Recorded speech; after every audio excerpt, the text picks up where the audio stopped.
नमस्कार साथियों, आज हम क्लास 12 ज्योग्राफी का चैप्टर नंबर 7 तृतीयक और चतुर्थक क्रियाकलाप वाला जो चैप्टर है इसके इम्पोर्टेंट क्वेश्चन देखने वाले हैं। तो देखिए, सबसे पहला क्वेश्चन है जिसका आपको जवाब देना है। ठीक है, जिसका आपको जवाब देना है। देखिए, निम्न में से कौन सा तृतीयक क्रियाकलाप है। यहाँ पर पहला ही क्वेश्चन पूछा गया है कि निम्न में से कौन सा तृतीयक क्रियाकलाप है।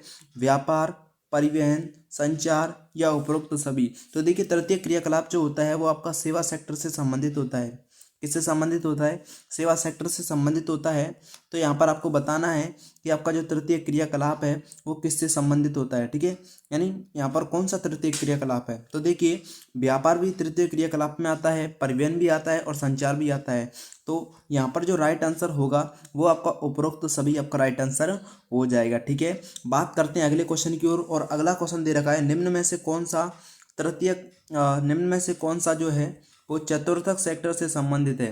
तो देखिए, चतुर्थक सेक्टर से संबंधित पूछा गया है, जिसमें कि आपको दिया गया है सूचना का संग्रहण, उत्पादन और प्रकीर्णन, अनुसंधान और विकास और उपरोक्त सभी। तो देखिए, चतुर्थक जो क्रियाकलाप होते हैं, चतुर्थक जो सेक्टर होता है उसमें सूचना का संग्रहण होता है, यानी सूचना को इकट्ठा किया जाता है, और इसमें अनुसंधान यानी रिसर्च और विकास यानी डेवलपमेंट का काम किया जाता है, और इसमें उत्पादन भी होता है प्लस प्रकीर्णन भी किया जाता है। तो उपरोक्त सभी इसका भी आपका राइट आंसर हो जाएगा। ठीक है, उपरोक्त सभी इसका भी आपका राइट आंसर हो जाएगा। ठीक है, बात करते हैं अगले क्वेश्चन की ओर। देखिए, अगला क्वेश्चन है आपका क्वेश्चन नंबर 3। देखिए, क्वेश्चन नंबर 3 में क्या पूछा गया है। क्वेश्चन नंबर 3 में पूछा गया है, वैश्विक संचार तंत्र में वास्तविक जो क्रांति है। देखिए, वैश्विक जो संचार तंत्र है उसमें वास्तविक क्रांति का सूत्रपात जो है किसके माध्यम से हुआ है। ठीक है, ये आपको बताना है। तो देखिए, वैश्विक जो संचार तंत्र है उसमें वास्तविक क्रांति का जो सूत्रपात हुआ है वो आपका किससे हुआ है, वो आपका इंटरनेट के माध्यम से हुआ है। ठीक है, बात करते हैं अगले क्वेश्चन की ओर। देखिए, अगला क्वेश्चन है क्वेश्चन नंबर 4। देखिए, क्वेश्चन नंबर 4 में क्या पूछा गया है।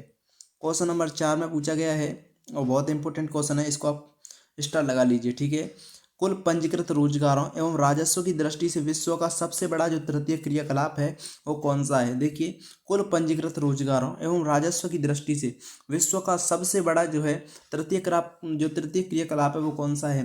पर्यटन, संचार, परिवहन या अनुसंधान। तो देखिए, यहाँ पर इसका राइट आंसर क्या हो जाएगा, पर्यटन इसका राइट आंसर हो जाएगा। ठीक है, ये आपको याद रखना है। ठीक है, बात करते हैं अगले क्वेश्चन की। अगला क्वेश्चन है क्वेश्चन नंबर 5, संचार सेवाओं में किसका जो प्रेषण है वो सम्मिलित होता है। देखिए, संचार जो सेवाएं होती हैं उसमें किसका जो प्रेषण जो है वो सम्मिलित होता है। शब्दों और संदेशों का, तथ्यों और विचारों का, उपरोक्त दोनों का, या इनमें से कोई नहीं। तो देखिए, संचार जो सेवाएं होती हैं उसमें किसका प्रेषण सम्मिलित होता है, उसमें शब्दों और संदेशों का भी जो प्रेषण है वो सम्मिलित होता है, तथ्यों यानी बातों का, और जो विचार होते हैं अपने, ठीक है, उनका भी जो है प्रेषण सम्मिलित होता है। तो इसका जो राइट आंसर है वो क्या हो जाएगा, उपरोक्त दोनों यहाँ पर राइट आंसर हो जाएगा। ठीक है, बात करते हैं अगले क्वेश्चन की ओर। और अगला क्वेश्चन दे रखा है क्वेश्चन नंबर 6। देखिए, क्वेश्चन नंबर 6 में आपको यहाँ पर क्या पूछा गया है। यहाँ पर पूछा गया है कि निम्नलिखित में से कौन सा सेक्टर दिल्ली, मुंबई, चेन्नई एवं कोलकाता में सर्वाधिक रोजगार प्रदान करता है। तो देखिए, यहाँ पर आपको बताना है कि निम्न में से कौन सा ऐसा सेक्टर है, कौन सा ऐसा क्रियाकलाप है जो दिल्ली में, मुंबई में, चेन्नई में और जो कोलकाता जैसे बड़े महानगर हैं इनमें सर्वाधिक जो रोजगार है वो देता है। प्राथमिक क्रियाकलाप देता है ना, कृषि वगैरह, आखेट, भोजन संग्रहण, ये। द्वितीय क्रियाकलाप उद्योग वगैरह, ठीक है। पर्यटन तो आप जानती ही हो, ठीक है, प्लस सेवा। तो यहाँ पर आपको बताना है कि कौन सा जो सेक्टर है वो सबसे ज़्यादा इन नगरों में क्या है, सर्वाधिक रोजगार प्रदान करता है। तो इसका राइट आंसर क्या हो जाएगा, इसका राइट आंसर हो जाएगा सेवा। क्या हो जाएगा, सेवा आपका राइट आंसर हो जाएगा। ठीक है, यानी तृतीय क्रियाकलाप। बात करते हैं अगले क्वेश्चन की। और अगला क्वेश्चन है आपका, परिवहन दूरी को मापने का जो प्रकार है वो है, परिवहन दूरी जो है उसको मापने का प्रकार क्या है। तो देखिए, परिवहन दूरी को मापने के 3 प्रकार होते हैं। 3 प्रकार होते हैं आपका, किलोमीटर दूरी, समय दूरी और लागत दूरी। ठीक है, लागत दूरी। तो इसका राइट आंसर क्या हो जाएगा, उपरोक्त सभी यहाँ पर राइट आंसर हो जाएगा। ठीक है, बात करें अगले क्वेश्चन की। अगला क्वेश्चन है आपका, देखिए, अगला क्वेश्चन है आपका क्वेश्चन नंबर 8। देखिए, क्वेश्चन नंबर 8 में आपको क्या पूछा गया है। यहाँ पर आपको बताना है कि देखिए, प्रत्येक सड़क जो 2 नगरों को जोड़ती है, यानी प्रत्येक सड़क जो 2 नगरों को जोड़ती है वो क्या कहलाती है, वो आपकी कहलाती है योजक। क्या कहलाती है, योजक कहलाती है। एग्जाम में आपको इसकी परिभाषा भी पूछ सकता है कि योजक, योजक किसे कहते हैं, योजक किसे कहते हैं, या योजक से आपका क्या आशय है, ऐसे आपको एग्जाम में पूछ सकता है। तो आपको क्या लिखना है, आपको लिखना है कि प्रत्येक सड़क जो 2 नगरों को जोड़ती है वो क्या कहलाती है, योजक कहलाती है। इस तरह से आपको लिखना है। ठीक है, योजक कहलाती है, और ये इंपॉर्टेंट है, इसको आप ध्यान रखना। योजक प्लस एक आपका नोड होता है, नोड, ठीक है। ये भी आपको याद रखना है, इसको भी अपन आगे देखेंगे, ठीक है। बात करते हैं अगले क्वेश्चन की, और अगला क्वेश्चन है आपका, विश्वविद्यालय अध्यापन जो क्रियाकलाप है वो खाली जगह सेक्टर से संबंधित होता है। तो देखिए विश्वविद्यालय यानी जो विश्व के विद्यालय होते हैं, एक देश से दूसरे देश में जाने वाले जो अध्यापन क्रियाकलाप होते हैं विद्यालय में, वो कौन से सेक्टर में आता है? प्राथमिक में, द्वितीयक में, तृतीयक में, चतुर्थक में या पंचम में? तो आपको क्या लिखना है यहाँ पर आपको लिखना है चतुर्थक, ठीक है। चतुर्थक जो क्रियाकलाप होते हैं उनमें कौन सा विश्वविद्यालय अध्यापन जो है वो शामिल किया जाता है, ठीक है। बात करें अगले क्वेश्चन की, और क्वेश्चन नंबर आपका देखिए 10 देखते हैं, 10वां क्वेश्चन है आपका, 10वां क्वेश्चन है आपका, देखिए क्वेश्चन नंबर 10, और 10 क्वेश्चन में आपका पूछा गया है, क्वेश्चन नंबर 10 में आपका क्या पूछा गया है? इसमें आपसे पूछा गया है कि फुटकर व्यापार, देखिए इसमें आपसे पूछा गया है कि फुटकर व्यापार में बृहत्तम स्तर पर प्रथम जो नवाचार लेने वाला समुदाय था, यानी समुदाय थे। तो ये क्वेश्चन इतना ज़्यादा इंपॉर्टेंट नहीं है, लेकिन फिर भी जो उपभोक्ता थे वो सहकारी, इसमें आपका राइट आंसर हो जाएगा, ठीक है। बात करते हैं अगले क्वेश्चन की, और अगला क्वेश्चन आपका इंपॉर्टेंट है, इसको आपको ध्यान रखना है, ठीक है।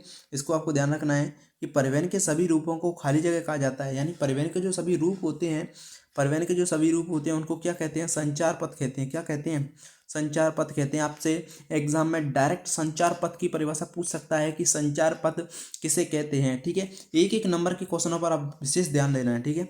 तो संचार पथ यहाँ पर राइट आंसर हो जाएगा। परिवहन के सभी रूपों को संचार पथ कहा जाता है, ठीक है। बात करते हैं अगले क्वेश्चन की, अगला क्वेश्चन है, अंतरिक्ष से सूचना का जो प्रसारण है वो खाली जगह संचार करता है। तो देखिए अंतरिक्ष से सूचना का प्रसारण है वो कौन करता है? वो करता है आपका उपग्रह, ठीक है। कौन करता है? उपग्रह करता है। यहाँ पर राइट आंसर क्या हो जाएगा? उपग्रह आपका राइट आंसर हो जाएगा, ठीक है। बात कर रहे हैं क्वेश्चन नंबर 13 की, ठीक है। क्वेश्चन नंबर 13 में देखिए आपका क्या है, क्वेश्चन नंबर आपका 13, ठीक है। क्वेश्चन नंबर 13 में पूछा गया है जनसंचार माध्यमों के उदाहरण लिखिए। देखिए क्वेश्चन नंबर 13 में आपसे क्या पूछा गया है?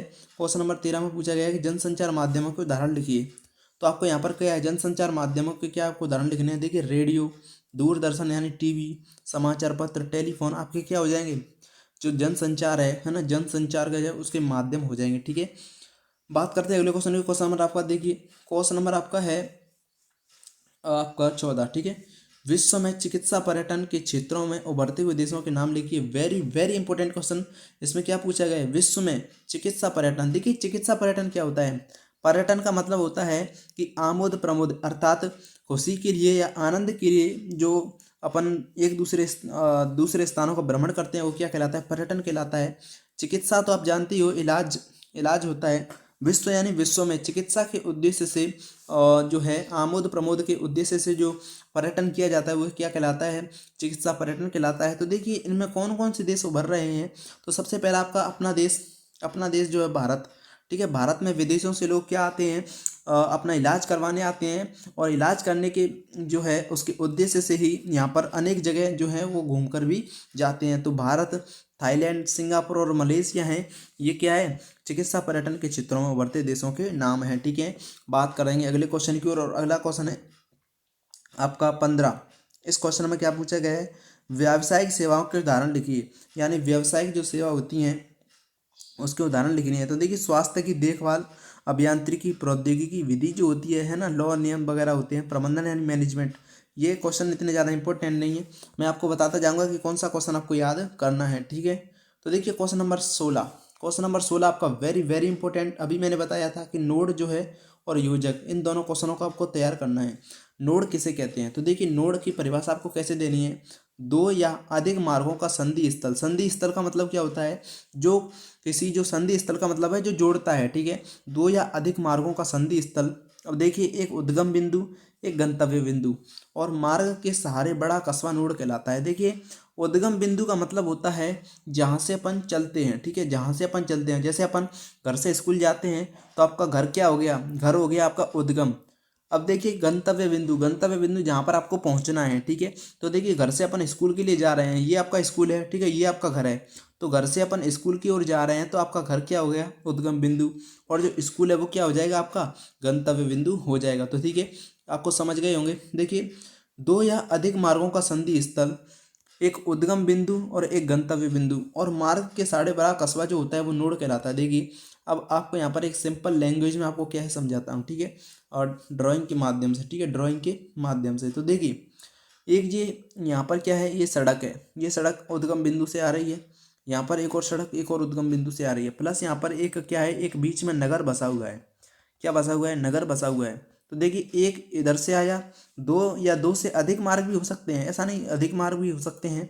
तो ये आकर एक दूसरे में मिल जाएंगे, यहाँ पर मिल जाएंगे, तो ये क्या है, संधि स्थल कहलाएगा। ये संधि स्थल हो गया, ठीक है। और इसके सहारे, यानी यहाँ पर ये ऐसे बगल से इसके सहारे से निकल जाएंगे। यहाँ पर तो थोड़े बहुत घर होंगे, लेकिन इसके सहारे जो नगर है वो इधर बसा होगा, पूरा का पूरा, पूरा का पूरा नगर किधर, इधर बसा होगा।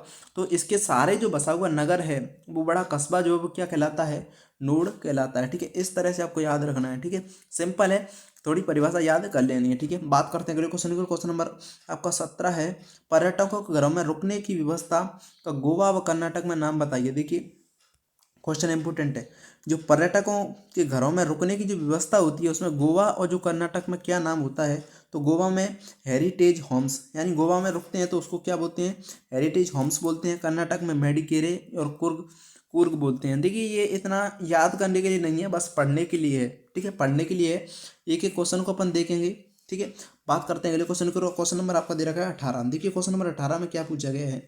इसमें पूछा गया है कि क्वेश्चन नंबर 18 में विकासशील देश जैसे भारत में अंकीय विभाजन को कम करने हेतु सुझाव दीजिए। सबसे पहले तो देखिए विकासशील देश किसे कहते हैं, ठीक है। दो देश होते हैं, एक तो होता है आपका विकसित देश, एक कौन सा होता है, विकसित होता है ना, विकसित होता है। और एक होता है विकासशील, ठीक है, एक होता है विकासशील। तो देखिए विकसित देश क्या है, जिन्होंने अपना जो है डेवलपमेंट जो है, अपना विकास जो है वो कर लिया है, ठीक है। वहाँ की जो लोगों की प्रति व्यक्ति आय है वो क्या है, बहुत ज़्यादा ऊंची है। लेकिन जो विकासशील देश हैं वो अपना जो अभी डेवलपमेंट है, अपने लोगों को सुविधाएं अभी पूरी तरह से मुहैया नहीं करा पाए हैं, और वो अभी इस राह में क्या है, अग्रसर हैं। तो देखिए विकसित देश और विकासशील देशों में आपको अंतर समझ में आ गया होगा। तो देखिए विकासशील देश अभी अपना भारत जो है वो क्या है, विकासशील देश है। में अंकीय विभाजन जो है, अंकीय विभाजन का मतलब जो है, यानी जो विकासशील देश हैं वो अभी अपने जो लोग हैं उनको पूरी तरह सुविधा मुहैया नहीं करा पाए हैं, और जो विकसित देश हैं उन्होंने अपने जो लोग हैं उनको अच्छी अच्छी सुविधाएं दे दी हैं। तो इससे जो अंतर होता है उसी को क्या कहते हैं, अंकीय विभाजन कहते हैं। तो यहाँ पर क्वेश्चन क्या पूछा गया है कि विकासशील देश जैसे भारत जो है उसमें अंकीय विभाजन जो है उसको कम करने हेतु क्या सुझाव दीजिए। तो देखिए महानगरों के समीप स्थित जो ग्रामीण क्षेत्रों में सूचना एवं प्रौद्योगिकी की पहुंच बढ़ानी चाहिए। यानी जो महानगरों के जो समीप स्थित ग्रामीण क्षेत्र हैं उनमें जो सूचना है, प्रौद्योगिकी है, उसकी पहुंच बढ़ानी चाहिए। इस तरह से आपको एक पॉइंट लिख देना है, ठीक है। बात करेंगे अगले क्वेश्चन की। क्वेश्चन नंबर आपका है क्वेश्चन नंबर 19। देखिए इसमें क्या पूछा गया है। इसमें पूछा गया है कि द्वितीयक एवं तृतीयक क्रियाकलापों में मुख्य अंतर लिखिए। ऐसे क्वेश्चन आपके एग्जाम में डायरेक्ट छपेंगे, ठीक है। इस क्वेश्चन को आपको विशेष रूप से याद कर लेना है, क्या है, द्वितीयक एवं तृतीयक क्रियाकलापों में मुख्य अंतर लिखिए। तो देखिए द्वितीय क्रियाकलाप जो है, एक सिंपल इसका ओवरव्यू लेते हैं। द्वितीय क्रियाकलाप जो है वो क्या है, उद्योग। आपको द्वितीय क्रियाकलाप का नाम आते ही औद्योगिक गतिविधियां यानी उद्योग का नाम आ जाना चाहिए। तृतीय क्रियाकलाप का नाम आते ही आपको सेवा सेक्टर आपके माइंड में छप जाना चाहिए, ठीक है। ये आपको याद रखना है, ठीक है, ये आपको याद रखना है, ठीक है। और द्वितीय क्रियाओं में क्या होता है, माल बनता है, ठीक है। उद्योगों में जो है तो क्या है, वहाँ पर माल का उत्पादन होगा, ठीक है, प्रोडक्शन होगा। तृतीय क्रियाकलाप आपका सेवा सेक्टर से संबंधित ही है। तो यहाँ पर मुख्य अंतर बताना है। तो देखिए द्वितीय जो क्रियाकलाप होते हैं, देखिए द्वितीय के जो क्या होते हैं, क्रियाकलाप होते हैं, द्वितीय क्रियाकलापों में उत्पादन की तकनीक, मशीनरी, ठीक है, और फैक्ट्री प्रक्रिया पर ध्यान दिया जाता है। देखिए ध्यान से देखिए, यहाँ पर जो द्वितीय क्रियाकलाप होते हैं, ठीक है, क्या होते हैं, द्वितीय के जो क्रियाकलाप होते हैं वहाँ पर क्या होता है, उत्पादन की जो तकनीक होती है ना, उत्पादन की तकनीक होती है, मशीनरी होती है, फैक्ट्रियों प्रक्रियाओं पर क्या है, ध्यान दिया जाता है। जबकि जो तृतीय क्रियाकलाप है उसमें कर्मियों की विशिष्टीकृत कुशलताओं और अनुभवों और ज्ञान पर क्या है, निर्भर है। तो देखिए जो द्वितीय क्रियाकलाप है उनमें क्या है, उद्योग होते हैं। उद्योगों में क्या है, उत्पादन बनाने की जो तकनीक होती है, या बनाने की जो तकनीक होती है उस पर ध्यान दिया जाता है, मशीनों पर ध्यान दिया जाता है, अच्छी अच्छी मशीन लाई जाती हैं, फैक्ट्री की जो प्रक्रिया है उस पर ध्यान दिया जाता है। जबकि जो तृतीय क्रियाकलाप है उसमें कर्मियों की विशिष्टीकृत है ना, विशिष्टीकृत जो कुशलता है यानी स्किल है उन पर ध्यान दिया जाता है, अनुभव और ज्ञान पर निर्भर है। ये आपको याद रखना है, थोड़ा बहुत ओवरव्यू, ठीक है। इस तरह से ये क्वेश्चन आपको याद कर लेना है, ठीक है। बात करते हैं अगले क्वेश्चन को। क्वेश्चन नंबर आपका दे रखा है क्वेश्चन नंबर 20 है। देखिए क्वेश्चन नंबर 20 में आपका क्या पूछा गया है। क्वेश्चन नंबर 20 में आपसे पूछा गया है कि परिवहन एवं संचार में अंतर लिखिए। देखिए ये क्वेश्चन भी आपका इंपॉर्टेंट है। अंतर वाले जो क्वेश्चन है आपको विशेष रूप से कैसे आपको हल करने हैं इस तरह से आपको इंडेक्स बना लेनी है, ठीक है। इंडेक्स बनाकर यहाँ पर परिवहन डाल लेना है, संचर डाल लेना है, यानी जो भी क्वेश्चन में अंतर के लिए पूछा गया हो तो यहाँ पर और यहाँ पर ऐसे डाल देना है उसको, और यहाँ पर आपको क्या है उसका अंतर लिख देना है 2-2 पॉइंटों में ऐसे, ठीक है। और देखिए यहाँ पर क्वेश्चन पूछा गया कि परिवहन एवं संचार में क्या है आपको अंतर बताना है। तो देखिए परिवहन में व्यक्तियों विनिर्मित माल को भौतिक रूप से एक स्थान से दूसरे स्थान पर ले जाया जाता है, जबकि जो संचार होता है उसमें संदेशों विचारों का विनिमय होता है। देखिए परिवहन में क्या होता है, परिवहन में जो व्यक्ति हो गए है ना, व्यक्तियों को और जो माल होता है बना हुआ उसको भौतिक रूप से एक स्थान से दूसरे स्थान पर ले जाया जाता है, जबकि जो संचार होता है उसमें क्या होता है संदेशों को विचारों को और जो विनिमय होता है ना। इस तरह से आपको याद रखना है, सिंपल है सरल है, अपनी भाषा में आपको एग्जाम में लिखने का प्रयत्न कर लेना है, ठीक है। बात करते हैं अगले क्वेश्चन। अगर क्वेश्चन नंबर आपका दे रखा है क्वेश्चन नंबर 21। देखिए क्वेश्चन नंबर 21 में आपसे क्या पूछा गया है, क्वेश्चन नंबर 21 में पूछा गया है कि परिवहन को प्रभावित करने वाले कारक लिखिए। ऐसे क्वेश्चनों को आपको याद कर लेना है, वेरी वेरी इंपॉर्टेंट क्वेश्चन। परिवहन को प्रभावित करने वाले कारक कौन कौन से हैं, तो सबसे पहला आपका कारक है, सबसे पहला आपका जो कारक है वो क्या होगा, जलवायु हो जाएगा, ठीक है। सबसे पहला कारक आपका क्या होगा, जलवायु हो जाएगा, ठीक है, जलवायु हो जाएगा। फिर आपका क्या हो जाएगा, आपका भू आकृति हो जाएगा या भू विज्ञान हो जाएगा, भू आकृति, ठीक है, भू आकृति हो जाएगा, ठीक है। इसके अलावा आपका जनसंख्या आकार हो जाएगा, ठीक है, जनसंख्या का जो आकार हो जाएगा, ठीक है। ये आपको 3 पॉइंट विशेष रूप से ध्यान रखने हैं। परिवहन को ये कारक जो है वो प्रभावित करते हैं। देखिए यहाँ पर भी लिखा गया है कि जनसंख्या का आकार, उच्चावच यानी भू आकृति, जलवायु की भिन्नता, विभिन्न केंद्रों के मध्य व्यापार का प्रारूप। इस तरह से आपको ये पॉइंट ध्यान रखने हैं। और इनमें जैसे बड़ा क्वेश्चन आता है 3 नंबर का आता है, 4 नंबर का आता है, तो इन्हीं में 1-2 लाइन आप बढ़ाकर लिख सकते हो, ठीक है। बस ये है कि पॉइंट आपको याद होने चाहिए, ठीक है। बात करते हैं अगले क्वेश्चन की। अगला क्वेश्चन है आपका पर्यटन को प्रभावित करने वाले कारक लिखिए। अब देखिए यहाँ पर पर्यटन को प्रभावित करने वाले कारक पूछे गए हैं। यहाँ पर क्या पूछा गया था, परिवहन को प्रभावित करने वाले कारक पूछे थे, ठीक है। परिवहन को और पर्यटन को, इन दोनों की अलग अलग है, ठीक है। पर्यटन को प्रभावित करने वाले कारकों में आपको क्या लिखना है, देखिए अवकाश की मांग, ठीक है, यानी पर्यटन जो है उसमें लोग क्या करते हैं, अवकाश की मांग करते हैं। परिवहन सुविधाओं का विकास, यानी परिवहन की जो सुविधाएं उसका विकास करना चाहते हैं। और यहाँ पर ये 2 ही पॉइंट आपको ध्यान रखना है, ठीक है। बात करते हैं अगले क्वेश्चन को। अगला क्वेश्चन है आपका, देखिए अगला क्वेश्चन है फुटकर व्यापार क्या है। देखिए ये क्वेश्चन वेरी वेरी इंपॉर्टेंट है, हर साल ये क्वेश्चन रिपीट होता है, ठीक है, हर साल ये क्वेश्चन रिपीट होता है। फुटकर व्यापार और थोक व्यापार, ये दोनों क्वेश्चन आपको याद कर लेने हैं। देखिए फुटकर व्यापार क्या है, फुटकर व्यापार क्या है, तो यह वह व्यापारिक क्रियाकलाप है जो उपभोक्ताओं को वस्तुओं के प्रत्यक्ष विक्रय से किया जाता है। यानी उपभोक्ता होते हैं, जो कंज्यूमर होते हैं, जो लोग होते हैं, उनको वस्तुओं के प्रत्यक्ष विक्रय किया जाता है। यानी उपभोक्ताओं को वस्तुओं का प्रत्यक्ष विक्रय किया जाता है, उनको बेचा जाता है। जैसे कि फेरी वाला, ठीक है, रेडी वाला ट्रक हो गया, रेडी वाला ट्रक, डाक जो आदेश होता है, दूरभाष होता है, इंटरनेट होता है। ये आपको कुछ उदाहरण भी याद रखने हैं, ठीक है। बात करेंगे अगले क्वेश्चन की ओर। अगला क्वेश्चन है, देखिए क्वेश्चन नंबर आपका 24। देखिए क्वेश्चन नंबर 24 में थोक व्यापार की प्रमुख विशेषताएं लिखिए। यानी थोक व्यापार, देखिए अभी मैंने आपको जो आपका फुटकर व्यापार है और थोक व्यापार है, यानी फुटकर व्यापार की आपको विशेषता याद रखनी है और थोक व्यापार की आपको विशेषता याद रखनी है, ठीक है।